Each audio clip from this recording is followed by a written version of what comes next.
Can't afford your move-up home just yet? Why not stay put and put that money towards home renos instead? Mortgage broker Brian Hogben is seeing a lot of that lately, and he's here to tell us how it works. Because you know what, it kind of makes sense, because maybe you're in a house where it's like, okay, we need another bedroom, or we'd like a family room, or I hate this kitchen, let's move. Yeah. It can get very expensive doing that. Yeah, you know what, we're seeing a lot of our clients choose the refinance route right now, because we were talking about it earlier, to get the move up home now.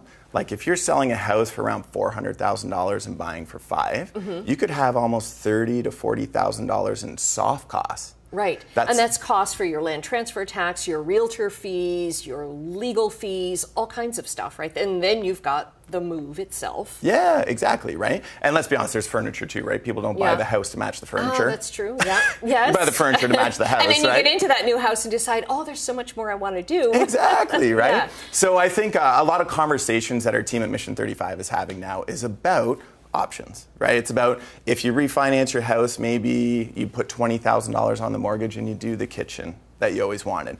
And then you can have the market build up a little bit, pay down your mortgage a little bit more, and then maybe move into the move up house 3 to 5 years from now. Right. I think because of the lure of it is like, you see neighbors' houses for sale and you think, oh, they're selling that. We could sell for this much, right? Yeah. But then on the flip side, you have to think about, okay, how much more is it going to cost to move to the next house? Exactly, right? And I think that's what we do at Mission35. We always look at the options, right? And I think having a good real estate agent is key to that too, because knowing what the difference is, if you're moving up a couple $100,000 in house value, there's value there, right? Right. You got different neighbors, different this, different that, right? But if you're only moving up a little bit, it's a really good conversation to look and see what's best economically for you. And if you can change your house, put in an extra bedroom, do a renovation to make it, and stay there, right? Yeah. Because we were talking before, so many people reno and then they move, or they reno to move. Yeah, right? Totally. And you get to enjoy it, right? So you stay there, stay in the house, and then you're building up more equity as well, too. Something else we talk to people a lot in the refinance is you don't necessarily have to re-amortize it over 30 years.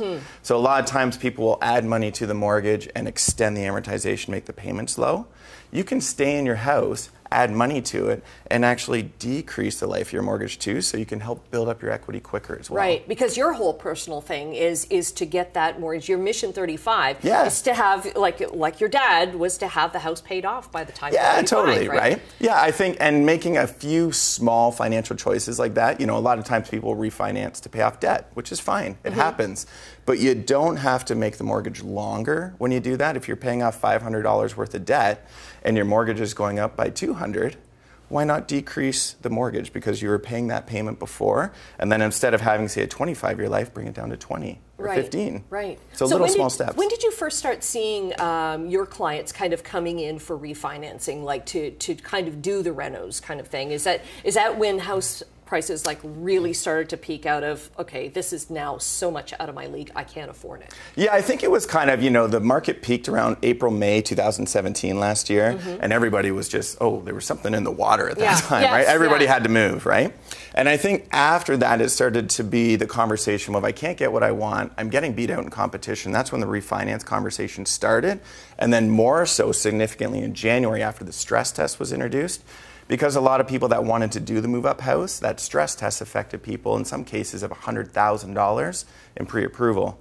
So now I can't really buy the house that I want, but I can add $30,000 or $40,000 to my house to make my house better. Okay, some good options there, and really just take a close look around. Like, it factors in stuff like your neighborhood and all of that kind of stuff. Take a good look around the kitchen right now, maybe as you're watching. Yeah, exactly. This. Yeah. And if you're looking at your neighbors, sometimes you have to move. Yes, right? Sometimes you have That's to. A whole You can't refinance out your neighbors. Brian, thanks very much for coming in. Thanks so much, Jeanette.